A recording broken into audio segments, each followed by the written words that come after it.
The Intergalactic Museum of Lost Civilizations sat on Amara Prime like a giant crystalline tumor, all gleaming spires and pretentious architecture that screamed, "We have more money than taste." Rowan stood in the main atrium, arms crossed, wondering how quickly she could fake a medical emergency and leave. Around her, aliens of every conceivable shape and size milled about, oohing and eyeing at glass cases full of stolen goods, though the museum preferred the term recovered artifacts. "Isn't this amazing?" Tobin bounced on his heels beside her, practically vibrating with excitement. Her business partner had the enthusiasm of a golden retriever and about as much sense of self-preservation. They're unveiling a completely new exhibit today. Pre-spaceflight civilization armor. Can you imagine the resale value on pieces like that? I can imagine the moral bankruptcy required to loot a dead culture's grave goods and charge admission to gawk at them, yes. Rowan's voice dripped with enough sarcasm to corrode metal. Truly, we've reached the pinnacle of galactic civilization. Tobin either missed the sarcasm or ignored it. With him, it was hard to tell. You're such a pessimist. Come on, at least look at the craftsmanship. Professional interest. A gong sounded, deep and resonant, because apparently subtlety died somewhere around the third or fourth galactic era. The crowd began moving toward the north wing, and Rowan allowed herself to be swept along, if only because Tobin had latched onto her arm like a barnacle. The exhibition hall was exactly as obnoxious as she'd expected. Dramatic lighting, swirling mist machines for ambiance, and a raised platform where the curator held court. Chixalara cut an imposing figure even by alien standards, standing nearly 3 meters tall with a chitinous exoskeleton that shimmered iridescent purple. Her multiple eyes swept across the assembled crowd with the sort of superior disdain that came from spending too much time around priceless antiquities and not enough time around actual living beings. "Distinguished guests," Chixalara's voice resonated through translator implants, somehow managing to sound condescending in every language simultaneously. Today, the museum proudly presents a discovery that will revolutionize our understanding of extinct warrior cultures. "Oh, good. More extinct civilizations," Rowan muttered. "Just what the galaxy needs." "Shh," Tobin hissed. Chixalara gestured with 3 of her 4 arms, and the mist cleared to reveal a crystalline display case. Inside stood a suit of armor that looked like it had fought through multiple hells and barely limped out the other side. Carbon scoring covered most of the surface, dents and scrapes told stories of desperate combat, and in several places the metal had been melted and recooled in rough patches. Field repairs, Rowan's professional eye noted. "This magnificent specimen," Chixalara continued, her mandibles clicking with pleasure, "was recovered from the Obsidian Reach, that mysterious region where so many civilizations have met their end. Our xenoarchaeologists estimate it predates current galactic civilization by at least 3 millennia. Predates it by exactly 632 years, actually," Rowan said, not quite under her breath. Several nearby aliens turned to stare at her. Tobin's eyes went wide with alarm. "But that's impossible," someone in the crowd whispered. "Humans have only been spacefaring for what, 2 centuries?" Chixalara's primary eyes focused on Rowan with the intensity of targeting lasers. "I'm afraid the primitive human has misunderstood the timeline. This armor comes from a species that achieved interstellar travel long before Earth's inhabitants learned to make fire." "That's my family crest on the breastplate," Rowan interrupted, her voice cutting through the curator's patronizing lecture like a plasma blade through butter. "House Ashcroft, 3 ravens in flight above a burning tree. Medieval Earth heraldry, you pompous, grave-robbing insect. The silence that followed could have suffocated stars. Rowan pushed through the crowd. They parted quickly, probably sensing the barely contained fury radiating from her, and approached the display case. She'd been half bored, half irritated since arriving at this monument to cultural theft. But now her heart hammered against her ribs hard enough to hurt. It couldn't be. It absolutely, physically, impossibly could not be. But there it was, partially hidden beneath layers of carbon scoring and battle damage. The crest that had hung above her grandmother's fireplace, that had been tattooed on her mother's shoulder blade, that Rowan herself wore on a medallion tucked beneath her shirt at this exact moment. "Security!" Chixalara's voice had gone cold and sharp. "Please escort this disturbed individual from the premises." "No."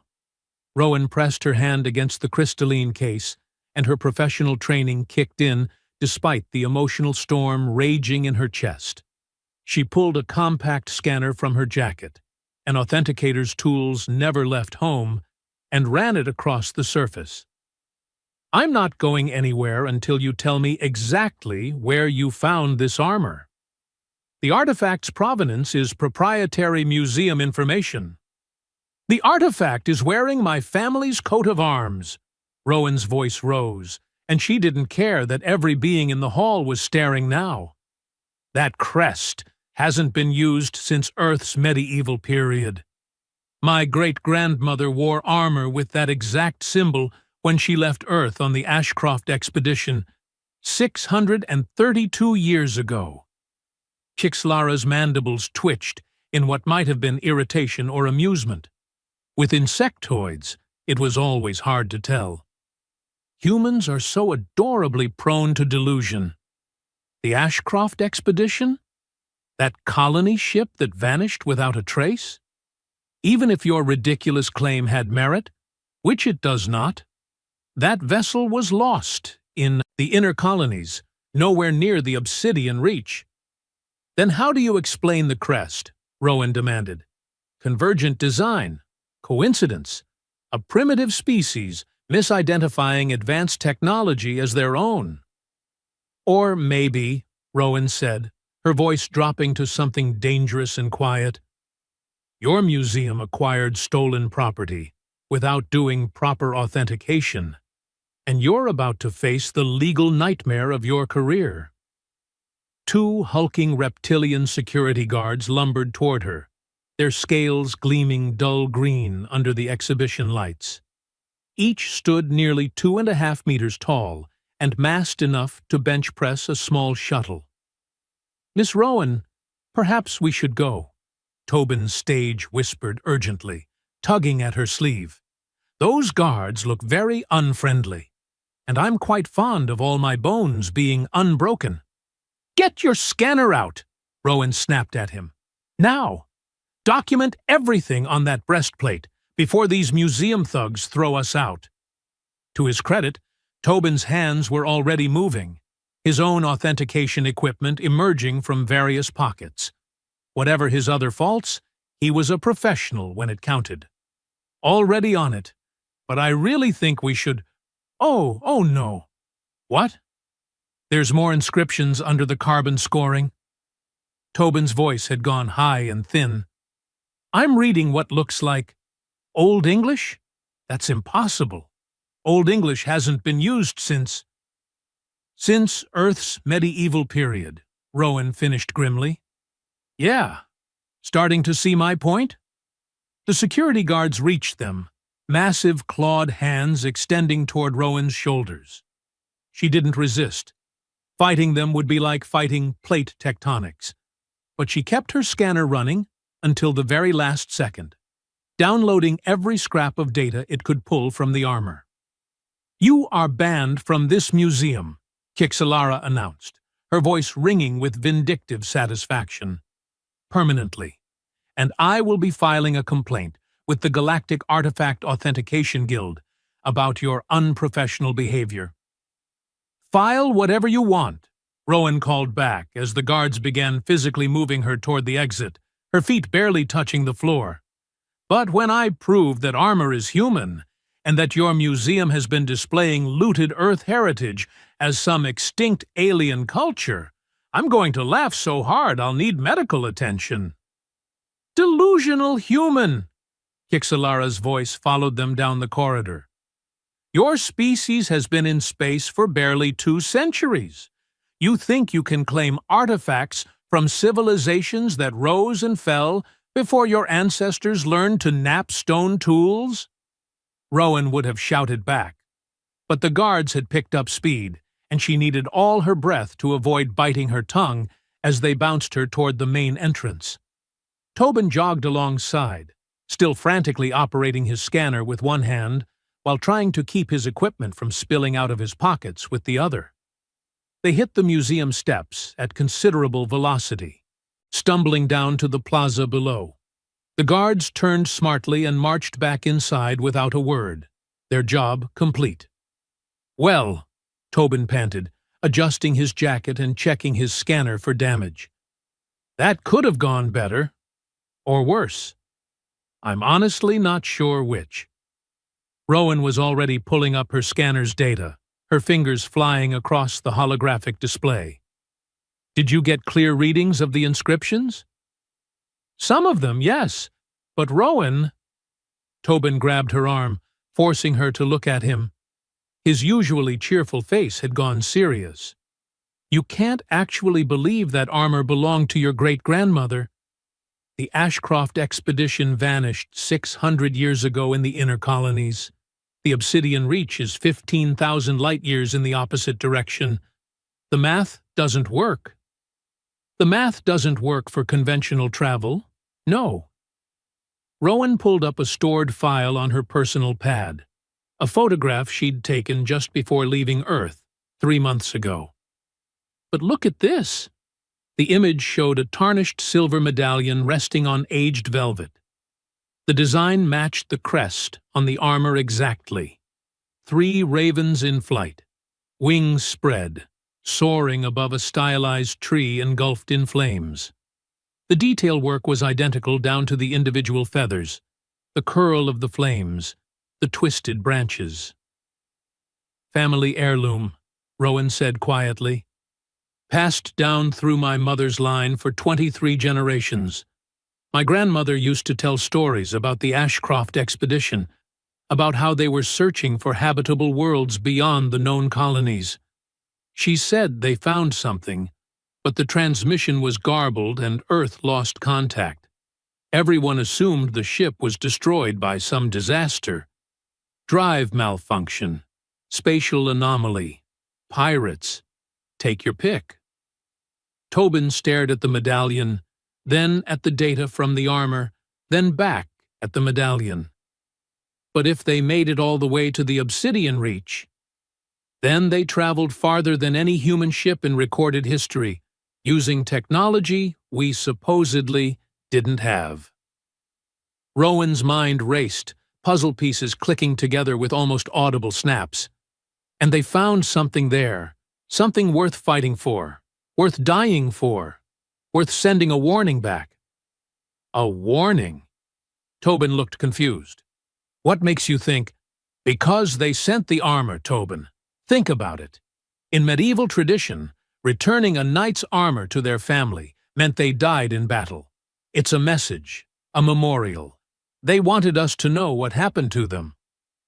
Rowan's voice dropped, and she felt the weight of 6 centuries pressing down on her shoulders.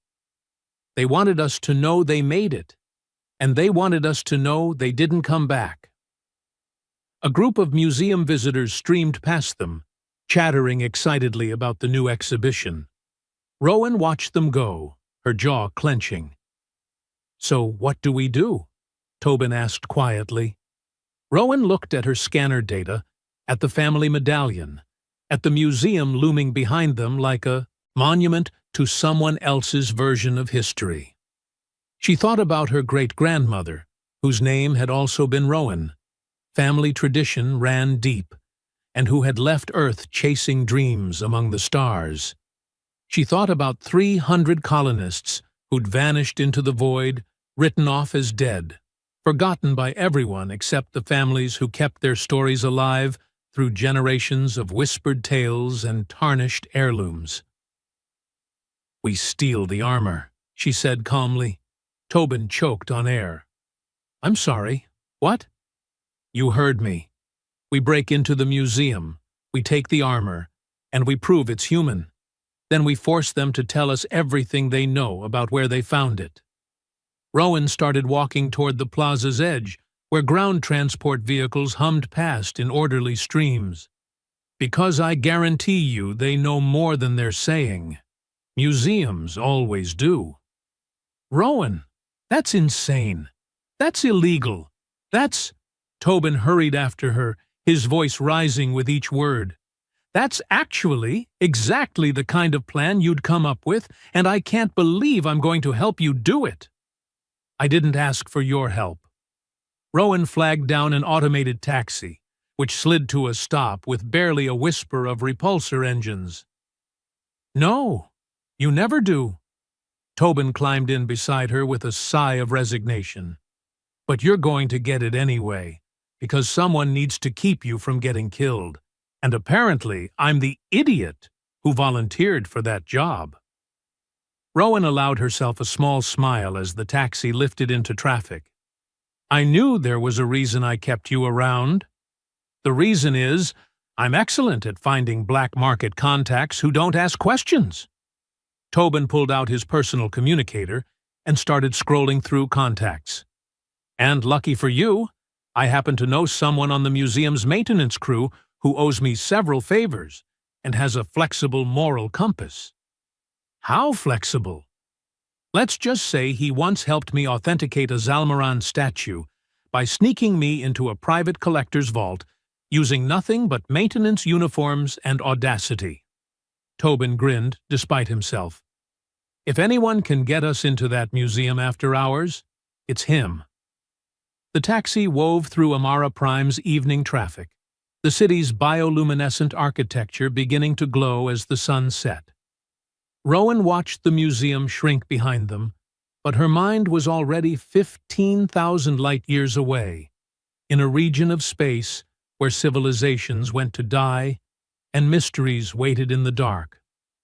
Her great-grandmother had gone into the Obsidian Reach 600 years ago. Against all odds, impossibly, she'd made it there and back, or at least her armor had. Now Rowan was going to find out why, and what it had cost, and what message had been worth sending across 6 centuries of silence. House Ashcroft didn't abandon its own, even when they were dead, especially when they were dead. "One question," Tobin said, as the taxi descended toward the entertainment district, where they'd rented modest quarters. "If we actually manage to steal this armor and prove it's human, and force the museum to give up its secrets, what then? What if the answer is something we don't want to know?" Rowan thought about that for a long moment, watching the city lights blur past. "Then we deal with it anyway. My family didn't fly beyond the edge of known space just to be forgotten by history. Whatever they found out there, whatever happened to them, they deserve to have their story told. The real story, not some alien museum's revisionist garbage." "Fair enough." Tobin leaned back in his seat, already composing messages to his contact. "But if we die doing this, I'm going to be very annoyed with you in whatever afterlife we end up in." "Noted," Rowan said, and pulled up the scanner data again, studying every detail of the armor that wore her family's crest, trying to read the stories written in carbon scoring and battle damage. Somewhere in the Obsidian Reach, 600 years ago, her ancestor had fought in that armor, had bled in it, maybe died in it, had cared enough to send it home as a message in a bottle, cast across the vast ocean of space and time. Rowan intended to answer that message, even if it killed her, which, given her track record and the current plan, seemed increasingly likely. But then again, Reckless determination in the face of impossible odds? That was an Ashcroft family trait, too. The cafe sat wedged between a Tellurian spice market and a shop selling what Rowan suspected were illegal neural implants, which made it perfect for conversations you didn't want overheard. She and Tobin occupied a corner booth, surrounded by the smell of burnt stimulants and the hum of privacy shields that cost extra, but were worth every credit. "You're absolutely certain?" Tobin stared at the image on Rowan's datapad for the 5th time, comparing it to the scans they'd grabbed at the museum. "Because we're talking about committing actual, prosecutable theft based on a family legend and matching metalwork." "I'm certain." Rowan pulled the medallion from beneath her shirt, laying it on the table between them. Under the cafe's dim lighting, the silver caught and held shadows in the engraved raven's wings. "My grandmother told me stories when I was 8 years old, about how the Ashcroft expedition wasn't just looking for habitable planets.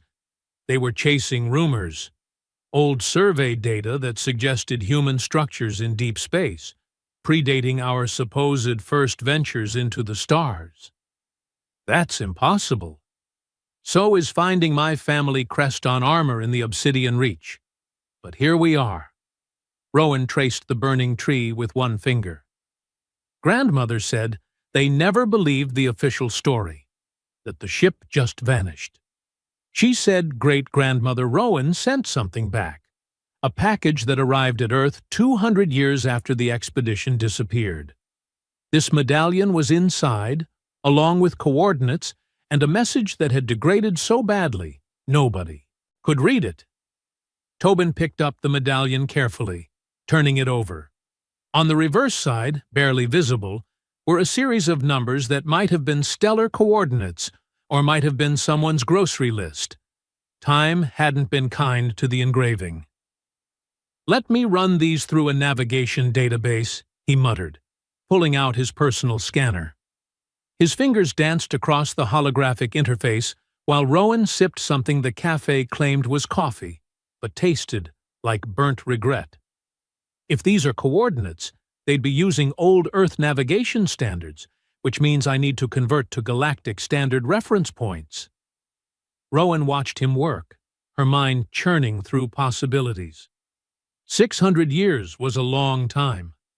Long enough for entire civilizations to rise and fall, for stars to shift in their courses, for truth to become legend and legend to become forgotten footnotes in dusty archives. But family remembered. Family always remembered. "Got it!" Tobin's eyes went wide. "Oh no, oh, this is bad." "What?" "The coordinates point to the Obsidian Reach." He looked up at her, his face pale. "Specifically, to a planet designated OR 4401 in the current charts. Official designation: uninhabitable, hazardous interference. Approach forbidden by Galactic Council decree." "Why forbidden?" "Because 12 different exploration missions have gone there and never come back." Tobin's voice cracked slightly. "It's considered cursed. The local species won't go near it. There are legends about automated defense systems from some ancient war, about ships that enter orbit and just stop transmitting." Rowan felt something cold settle in her stomach, but she kept her voice level. "Then that's where we're going." "Are you—" Tobin stopped, took a breath, tried again. "Rowan, I know you want answers, but this is suicide. We don't even know if your ancestors made it there, let alone what they found." "The museum found the armor there," Rowan interrupted. "Kixelara said it came from the Obsidian Reach. That's not coincidence, Tobin. That's confirmation. Confirmation that people die there. Confirmation that my family got farther than anyone thought possible using 600-year-old technology." Rowan leaned forward, her voice intense. "Don't you understand? If they made it to the Obsidian Reach, if they found something they're worth fighting for, worth dying for, worth sending a warning back across 6 centuries, Then we owe it to them to finish what they started. Tobin was quiet for a long moment, staring at the medallion. When he finally spoke, his voice was resigned. "You're going with or without me, aren't you?" "Yes." "And you're still planning to steal the armor first?" "Obviously. I need more data, more proof. The armor might have navigational logs, mission recordings, something that tells us exactly what happened." Rowan pulled up a schematic on her datapad. "Your maintenance contact, can he get us into the museum? Tonight?" "He can get us in, yes. Getting us out again with a priceless artifact? That's considerably harder." Tobin rubbed his temples. "We'll need to bypass the display case security, avoid the guard patrols, disable the tracking systems they've undoubtedly embedded in the armor itself." "You're already planning it," Rowan observed with a slight smile. "Of course I'm planning it. Someone has to think about practical details while you're busy being heroically suicidal." He pulled up his own schematics, overlaying museum blueprints acquired through means Rowan decided not to ask about. "Okay, the maintenance corridors run beneath the exhibition halls. If we can access the subfloor, we might be able to cut through directly under the display without triggering the main sensors." They spent the next hour planning, arguing, revising, and planning again. The cafe staff refreshed their terrible coffee twice, and pointedly ignored the highly illegal conversation happening in the corner booth, which was, Rowan supposed, why this place stayed in business. By the time Amara Prime's sun had fully set, and the city's bioluminescent architecture painted the streets in shades of blue and green, they had something resembling a plan. It wasn't a good plan, exactly, but it had the virtue of being theoretically possible, which put it ahead of most of Rowan's ideas. "We go in at midnight," Tobin said, checking his chrono. "That gives us 3 hours to gather equipment and say goodbye to our law-abiding lives."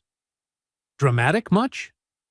"Rowan, we're about to commit museum theft, and then fly into a region of space where people go to die horribly.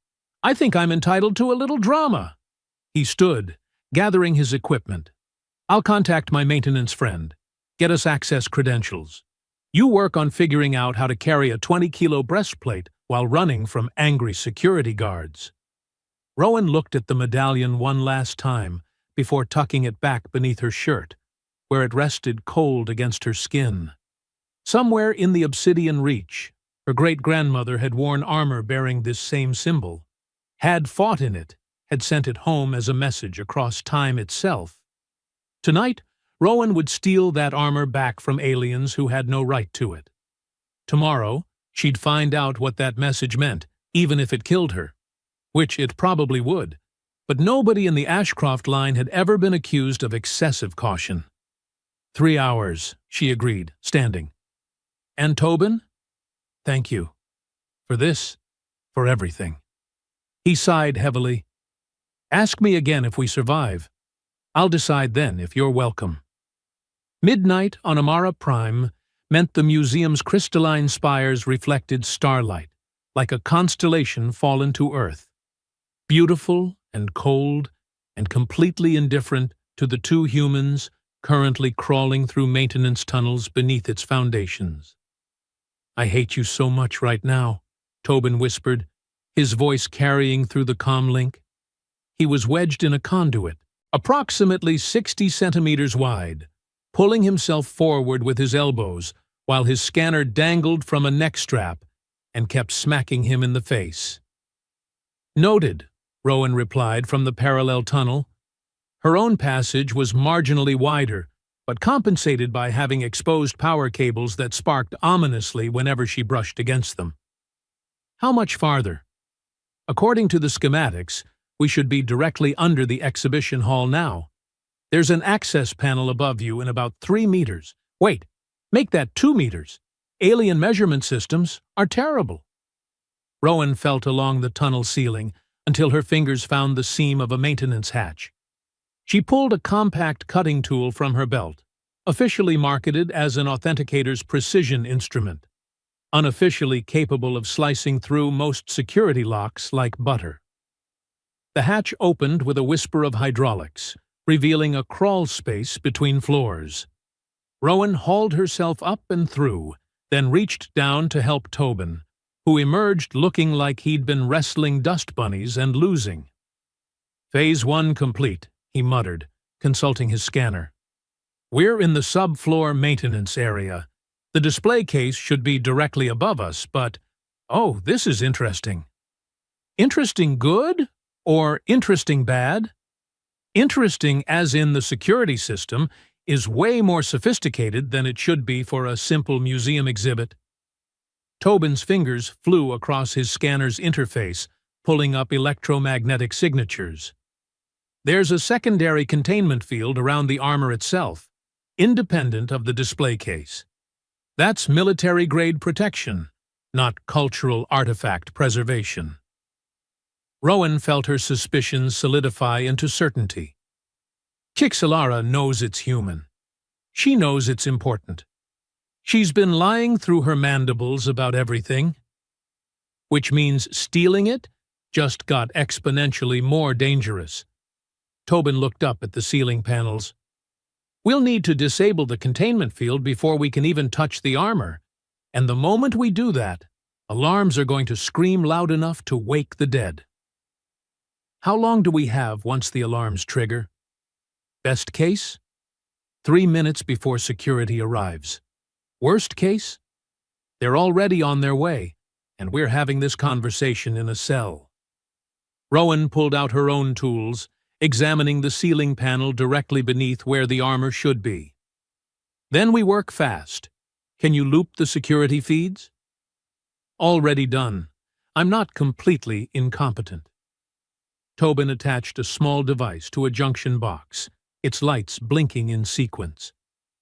"The cameras will show an empty exhibition hall for the next 10 minutes. After that, the system will detect the loop and all hell breaks loose anyway." 10 minutes is plenty. Rowan cut through the ceiling panel's locking mechanism and eased it aside.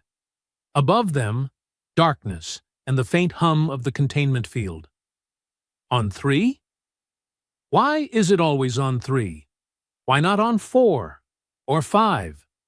Why do humans always count to 3? Cultural tradition. 1. I hate cultural traditions. 2. We're going to die here. 3. Rowan pushed up through the ceiling, emerging inside the exhibition hall like the world's least graceful ghost. The armor stood in its crystalline case 3 meters away, bathed in soft accent lighting that made it look both ancient and oddly alive. Tobin came up beside her, already scanning the containment field. Okay, I can do this.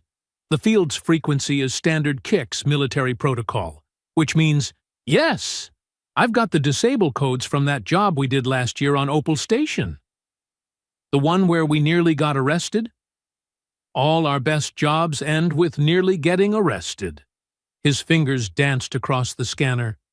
Disabling in 3, 2, see, I can count to 3, too. 1. The containment field collapsed with a sound like glass wind chimes shattering. Immediately, a low alarm began pulsing, red lights blooming along the floor. So much for 3 minutes. Rowan sprinted to the display case, her cutting tool already active. The crystalline material resisted for a moment, then yielded, and she reached inside to grab the breastplate. It was heavier than she'd expected, solid and real and covered in the grime of 600 years. Up close, she could see more details. The inscriptions Tobin had mentioned, worn but legible, in a dialect of English that predated modern standardization by centuries. For those who fly beyond the stars, may our fire light the way home. The Ashcroft family motto, right there, engraved in metal that had traveled farther than any human had a right to travel. Rowan, we need to move now. Tobin was already running for the maintenance hatch, his scanner showing multiple security signatures converging on their location.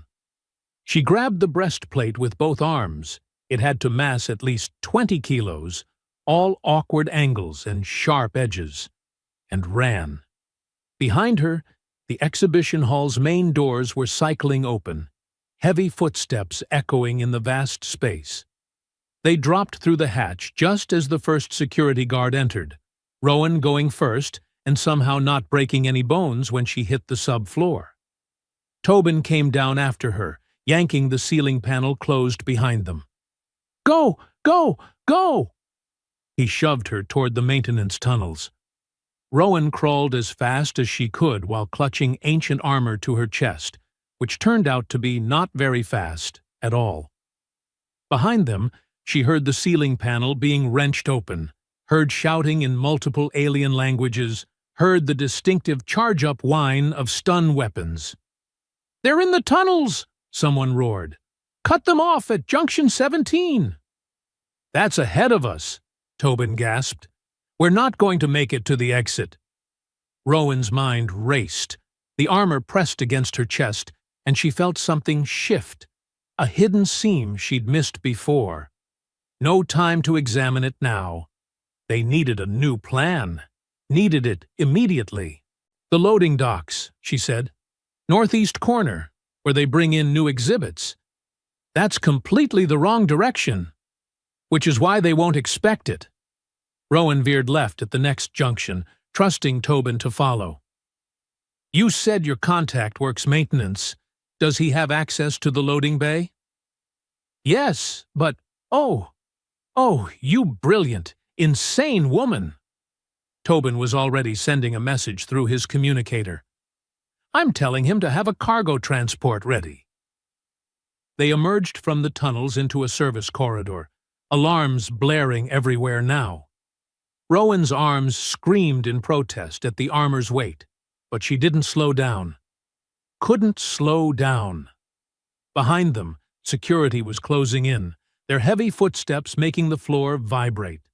The loading bay doors appeared ahead, blessedly open. A cargo transport sat on the platform, engines already running, and a nervous-looking Molteran, all tentacles and worried eyes, waved frantically at them from the driver's seat. "You didn't say you were stealing artifacts," he shouted as they dove into the transport. "You didn't ask," Tobin shouted back. "Drive! Drive now!"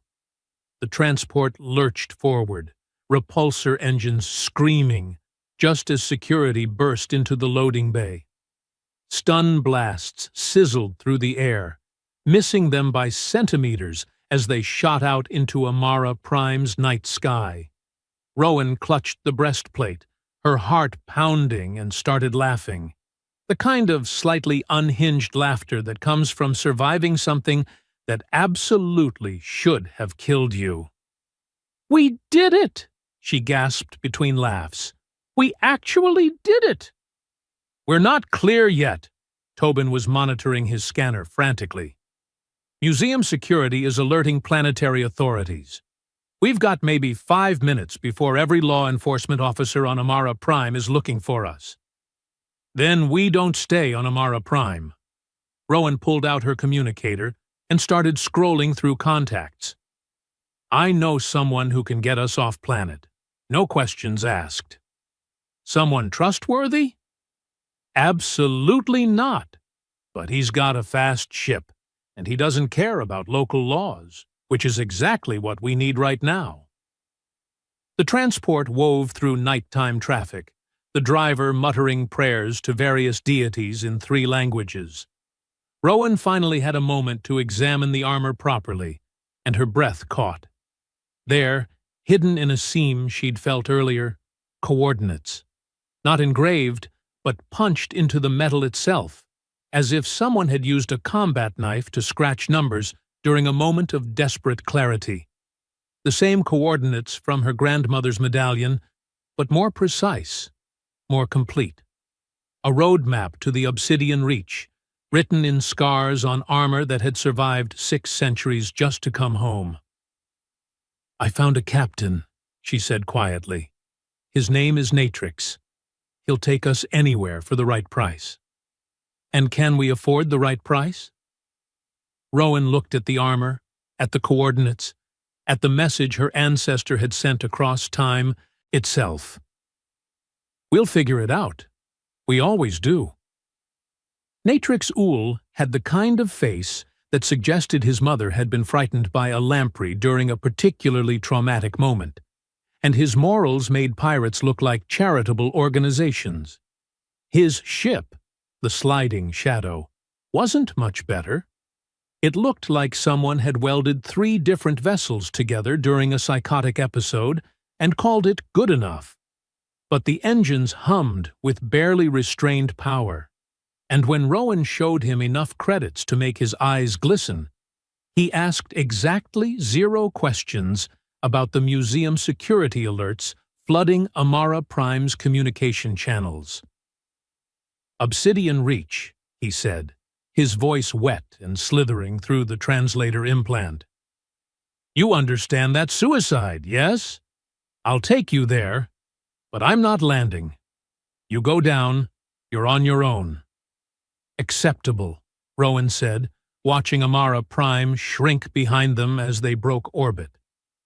Planetary security had scrambled interceptors, but Natrix flew like physics was a suggestion rather than a law, and they'd left pursuit choking on their exhaust trail. The journey took 3 days through hyperspace lanes that probably violated several traffic regulations and possibly the laws of thermodynamics. Rowan spent the time examining every centimeter of the armor, cataloging inscriptions, running metallurgical scans, piecing together a story from carbon scoring and dented metal. Tobin helped when he wasn't being violently space-sick. Apparently, Natrix's piloting style didn't agree with human inner ears. "Look at this," Rowan said on the second day, pointing to a series of scratches on the interior surface. "Combat damage, but not from energy weapons. These are impact marks from something physical, something with claws or talons. Your ancestors fought hand-to-hand with something big enough to dent reinforced alloy?" Tobin looked queasy, and not just from the ship's erratic motion. "What did they find out there?" "I don't know yet." Rowan traced the gouges with her finger. "But they fought hard. Look, repair marks, field welding, patches made from salvaged materials. They were stranded, cut off from support, and they kept fighting anyway." The coordinates led them to OR 441, a planet that looked actively hostile from orbit. The surface was cratered, scarred by ancient bombardment that had left massive impact basins glowing with residual radiation. Electromagnetic interference scrambled their sensors, turning detailed scans into static-filled nonsense.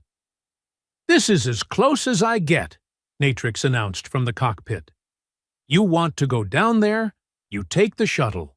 I'll wait in orbit for exactly 24 hours, then I'm leaving with or without you." "Fair enough." Rowan was already suiting up, checking the shuttle's systems. Tobin joined her reluctantly, muttering prayers to deities he claimed not to believe in. The descent was nightmarish. Atmospheric interference threw them around like a toy, and the shuttle's shields screamed warnings about radiation levels and unidentified energy signatures. They landed hard in what had once been a valley, now choked with ruins that made Rowan's heart stop. The architecture was unmistakably human. Prefabricated colony structures, weathered by 6 centuries but still recognizable from historical records. The design matched the Ashcroft expedition's planned settlement layout exactly. "They made it," she whispered, stepping out onto alien soil that her ancestors had walked. They actually made it. But the settlement was destroyed. Buildings collapsed, walls melted by weapons fire, the ground scorched and cratered. And everywhere, scattered among the rubble like terrible confetti, were more pieces of armor bearing family crests she recognized from Earth's medieval histories. "What happened here?" Tobin picked up a helmet, its visor cracked but the engraving still visible. House Merrick, 3 swords crossed over a crown. This was a massacre. They moved deeper into the ruins, following coordinates that Rowan had decoded from the breastplate. The settlement's central structure still stood partially intact, and inside they found what remained of the colony's archive, a reinforced bunker designed to survive anything short of planetary annihilation. Rowan powered it up using portable generators they'd brought from the shuttle, her hands shaking. The systems flickered to life, ancient but functional, and holographic projectors stuttered into activity. A face appeared, human, female, weathered by hardship but defiant. Not Rowan's great-grandmother, but someone from the expedition's leadership council. "This is Captain Amara Halford, commanding officer of the Ashcroft expedition, final log entry." The woman's voice was hoarse, background sounds of weapons fire and shouting audible behind her. "If anyone finds this, you need to know what we discovered here." The hologram flickered, showing images of the planet before its destruction. Beautiful, thriving with alien vegetation, dotted with structures that predated the colony by millennia. "We found ruins," Halford continued. "Human ruins, but not from our era.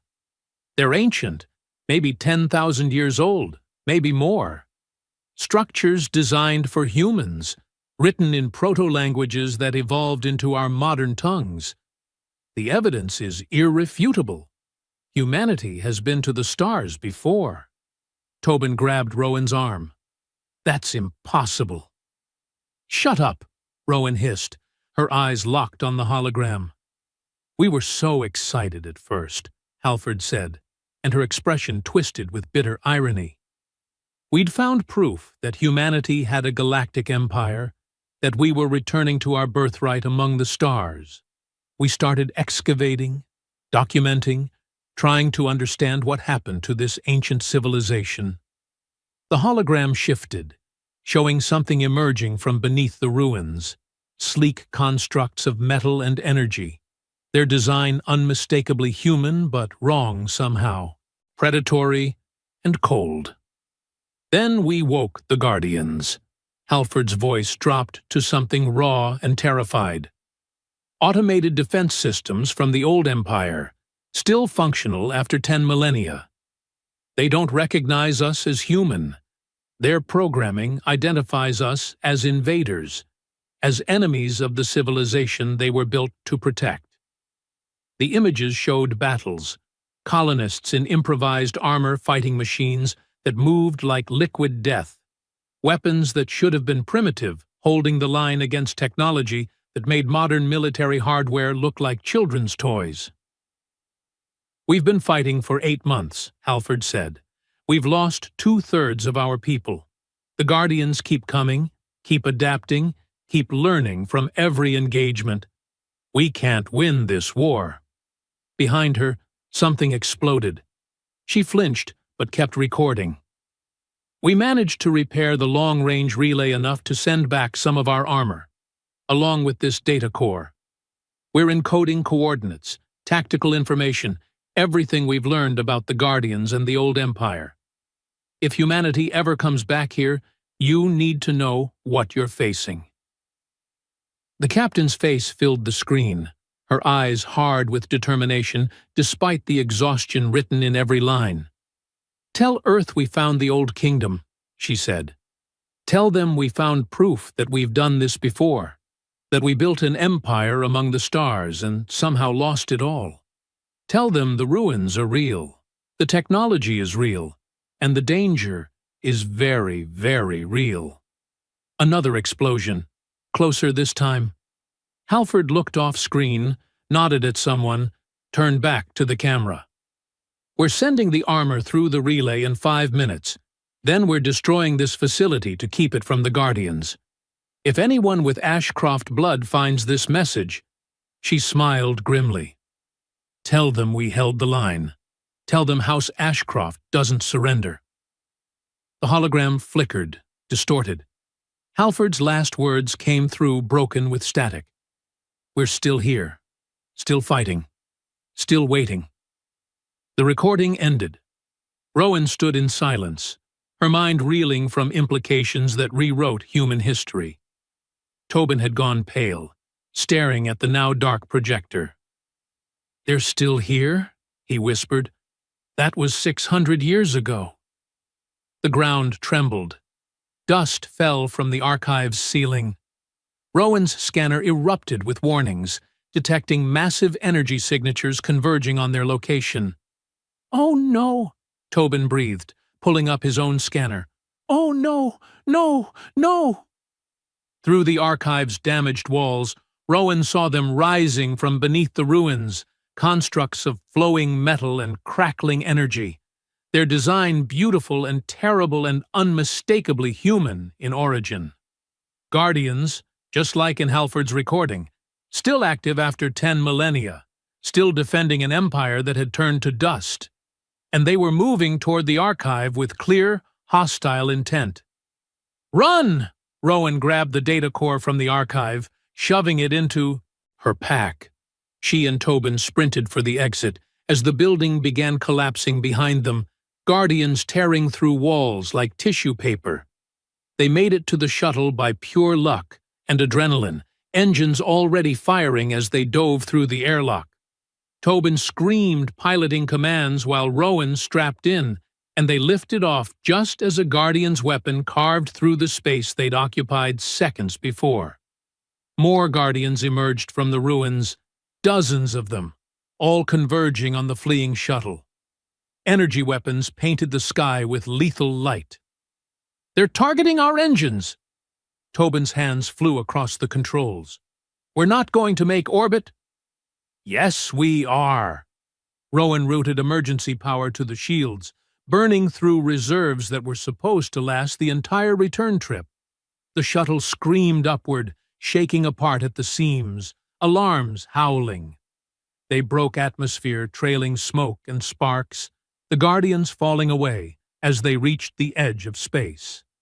Natrix's ship loomed ahead, and the amphibian captain was already moving, his ship's tractor beam catching them and reeling them in like a fish. "I knew this was a terrible idea," Natrix shouted over the comm. "I'm charging you double, triple, for this insanity." Rowan barely heard him.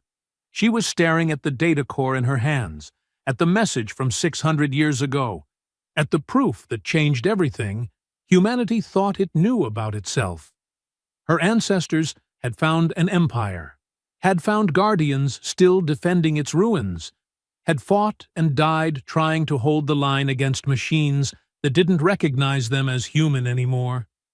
And according to that final broken message, some of them were still down there, still fighting, still waiting after 6 centuries. House Ashcroft didn't abandon its post. Rowan looked at the planet shrinking behind them and made a decision that probably qualified as insanity, but felt absolutely right. "Tobin," she said quietly, "when we get back to civilization, we're not going to the authorities. Thank every deity ever worshipped. We're going to assemble a team. We're going back." The silence that followed was profound.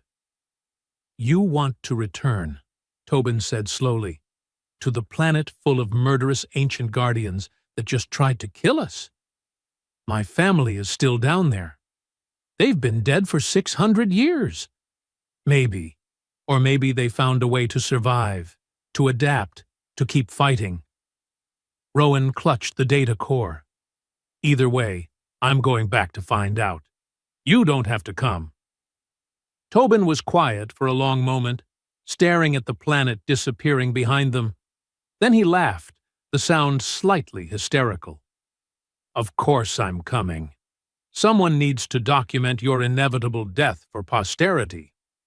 Rowan smiled, fierce and predatory and full of determination that had been passed down through 23 generations of stubborn Ashcroft blood. House Ashcroft didn't abandon its post, and they didn't abandon their own. She was going back to the Obsidian Reach, And this time, she was bringing an army.